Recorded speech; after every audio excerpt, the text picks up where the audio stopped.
প্রিয় দর্শক, আমরা একটি মাদ্রাসায় আছি। মাদ্রাসার নাম হলো এই যে মধ্যম নিশ্চিন্তা জামিয়া আহমদিয়া আশরাফুল উলুম মাদ্রাসা ও এতিমখানা। এই মাদ্রাসার ভবন প্রায় ডুবে গেছিল। ওই যে পানি এ পর্যন্ত উঠছিল, অনেক উচ্চতা, প্রায় 7 ফিটের উপরে। তো ছাত্র আটকা পড়ছিল, ছাত্র ছাদে গিয়েছিল। ওইখানে মসজিদ আছে, মসজিদের সাথে গিয়েছিল, তারা ওইখানে আশ্রয় নিয়েছিল। পরে এলাকার লোকেরা তাদেরকে বিভিন্ন নৌকা বা বোটের মাধ্যমে উদ্ধার করছিল। তো মাদ্রাসার অনেক ক্ষয়ক্ষতি হয়ে গেছে। এইখানে দেখেন মাদ্রাসার যে বিভিন্ন জিনিসপত্র সবই পড়ে আছে। এখানে রেক, মানে এখানে এটা সম্পূর্ণ আবার পরিষ্কার করে পরিচ্ছন্ন করে তারপরে এই মাদ্রাসাটার মধ্যে পড়াশোনা করতে হবে আর কি। তো এখানে মাদ্রাসার ফ্রিজ দেখেন, ফ্রিজও মনে নষ্ট হয়ে গেছে, ডিপ ফ্রিজ। তারপর ওই যে ওইখানে হচ্ছে মাদ্রাসার বিভিন্ন মাদ্রাসার দলিলপত্র, মাদ্রাসার ভর্তির কাগজ, সব ডকুমেন্টস ওইগুলো ভিজে গেছিলো, ওইগুলো রোদে দেওয়া হয়েছে। এগুলো দরকারি জিনিস, তো এই জন্য। তো মাদ্রাসার ভিতরের অবস্থা ভয়াবহ, মানে দেখেন ভিতরের অবস্থা, এই যে ভিতরের অবস্থা কি দেখেন কি অবস্থা। এটা কিন্তু একদম পরিচ্ছন্ন একটা ভবন ছিল, মনে হচ্ছে যে এই ভবনটা 100 বছর যাবত কেউ ব্যবহার করে না, এরকম একটা অবস্থা হয়েছে আর কি মাদ্রাসার ভিতরে। তো এই যে সবই, এখানে বিদ্যুৎ ছিল, হয়তো বিদ্যুতের লাইন পরে বন্ধ করে দিয়েছিল, বিদ্যুতের কোনো ক্ষয়ক্ষতি হয় নাই। তবে মাদ্রাসা আসার পর খবর নিলাম এখানে কেউ মারা যায় নাই, তবে অনেকেই আহত হয়েছিল আর কি। আমি আরেকটা ভবন দেখাচ্ছি আপনাদেরকে, এই দেখেন কি একটা অবস্থা ভবনের। ওই যে মাদ্রাসার ভবন একেবারে মানে ব্যবহারযোগ্য না, এটা সম্পূর্ণ পরিষ্কার করে ধুয়ে তারপর ব্যবহার করতে হবে আর কি। আমরা মূলত এখানে আসছি ত্রাণ দিতে আমাদের সংগঠনের পক্ষ থেকে। আমরা তো আর ছিলাম না ওই সময় যে পানি যত উঁচু উপরে উঠছিল, কিন্তু এখন বুঝতে পারছি যে তারা কতটা কষ্ট করছিল। অনেক উপরে, প্রায় দেওয়াল পুরাটাই পানি উঠে গেছিল দেওয়ালের মধ্যে,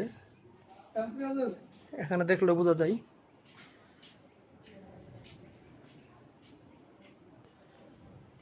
আসসালামু আলাইকুম রহমতুল্লাহ। জি, আশা করি আলহামদুলিল্লাহ সবাই ভালো আছেন। আপনারা সবাই অবগত যে আমাদের ফেনী অঞ্চলের যে একটা মাদ্রাসা, এটা হলো মধ্যম নিশ্চিন্তা জামিয়া আহমদিয়া আশরাফুল উলুম ডাকঘর কাশীপুর ছাগলনাইয়া ফেনী। আমাদের এখানে একেবারে এই পর্যন্ত পানি উঠছে। এটা একটা এতিমখানা মাদ্রাসা, এখানে এতিম গরিব ছাত্ররাই বেশি। তো আলহামদুলিল্লাহ আমরা অতীতে এমন না হওয়ার কারণে আমরা মোটামুটি এরকম সচেতন ছিলাম না। আমাদের বর্তমানে হওয়ার কারণে একেবারে চাল ডাল যাই কিছু ছিল, আলু লাকড়ি, এরপর আমাদের কিতাবাদি সব কিছু নষ্ট হয়ে গেছে বর্তমানে। যে আমরা এগুলা অনেক বাঁচানোর জন্য চেষ্টা করছি, শেষ পর্যন্ত আমাদের ছাত্রদের যান বাঁচানো আগে আমরা ফরজ মনে করছি, ওইটাই আমরা উদ্ধার করছি ছাত্রদেরকে। এই কারণে আমরা আর এগুলো কিছু করতে পারি না। বর্তমানে আমাদের যে ছাত্রদেরকে আমরা আনি বা খানা খাওয়াবো, ওই চাউল ডাল আলু তরকারি আমাদের কিছুই নেই। হুজুরদের তোষক খাট অনেক ক্ষয়ক্ষতি, কিতাবাদি ছাত্রদের বই পুস্তক সবকিছু মোটামুটি একেবারে ধ্বংস। সবার কাছে একটা আবেদন থাকবো, যারা মোটামুটি অর্থশীল আছেন, যদি আমাদের এই এতিমখানার দিকে একটু দেখেন, তাহলে মোটামুটি ছাত্রদের যে কোরআনের আওয়াজ আবার আমরা শুরু করতে পারবো। তো আপনাদের মাদ্রাসার সাহায্য কেউ পাঠাতে চাইলে কিভাবে পাঠাবে, ওইটা ঠিকানাটা আমাদেরকে দিয়ে দিলে আমরা এই ভিডিওতে অ্যাড করে দিব।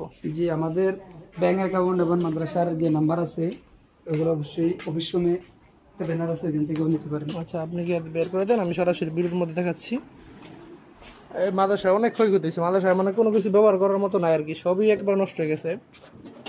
সব দেখেন, আমি দেখাইছি ভিডিওর মধ্যে বিভিন্ন জিনিসপত্র সবই নষ্ট হয়ে গেছে। এখানে মাদ্রাসায় ফ্রিজও নষ্ট হয়ে গেছে, তারপর ল্যাব তো সব ছবি, এখানে বিভিন্ন ত্রাণ আসছে। এই যে মাদ্রাসার ভিতরে ঢুকলাম, এই যে মাদ্রাসার এখানে ঠিকানা দেওয়া আছে এবং মাদ্রাসার অ্যাকাউন্ট নাম্বার দেওয়া আছে, এই যে ব্যাংক অ্যাকাউন্ট নাম্বার। আপনারা সরাসরি ব্যাংকে বিকাশে টাকা পাঠাতে পারবেন এবং প্রয়োজনে যোগাযোগ করে, নাম্বার আছে না, যোগাযোগ করে তারপর টাকা পাঠাতে পারবেন। অবশ্যই এতিমখানা মাদ্রাসা এখানে আপনারা দান করলে আপনাদের দান দিতে যাবে না, আসলে ময়দানের ভালো আপনারাও ফলাফল পাবেন। তো এখানে অনেকে ত্রাণ দিয়ে গেছে মাদ্রাসা এতিমখানার মধ্যে। তো মাদ্রাসার ভবন তো একেবারে অচল আর কি, সম্পূর্ণ আবার সচল করে তারপর মাদ্রাসায় পড়াশোনার ব্যবস্থা করতে হবে। তো আপনারা যে যা পারেন এই নাম্বারে পাঠিয়ে মাদ্রাসাকে সাহায্য করবেন। ধন্যবাদ সবাইকে।